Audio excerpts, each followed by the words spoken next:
Demarkacioni me malin e zi nuk do duhej të ishte kusht për liberalizim vizash. Kjo është e padrejtë, kështu vlerëson deputeti i Partisë Demokratike të Kosovës Zenun Pajaziti. Ai thotë se koha që ka mbetur duhet të menaxhohet mirë nga lidershipi në mënyrë që të tejkalohen me një konsensus këto çështje.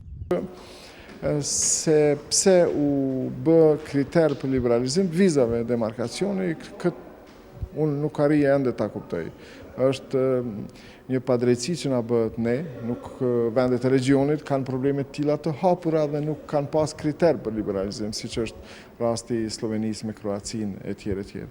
Pra, mendoj që kjo kohë që ka mbetur duhet të menaxhohet më mirë nga lidershipi politik i vendit në mënyrë që të tejkalohen me një konsenzus këto çështje.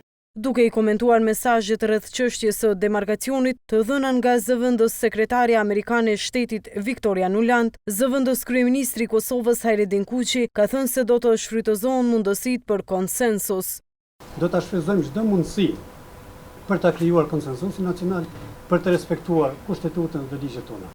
Edhe për lëvizjen vetëvendosje mesazhet që dha dje zëvendës sekretarja amerikane e shtetit Victoria Nuland janë shumë të mirë pritura. Deputet të kësaj partie thonë se për SBA-t prioritet është drejtësia, ashtu siç është edhe për vetëvendosjen. Ismail Kurteshi, deputeti i vetëvendosjes, thotë se qeveria më nuk mund të thirrët në presione ndërkombëtare, sepse siç tha ai, çështja e demarkacionit nuk duhet të jetë një ndër kushtet për liberalizim vizash.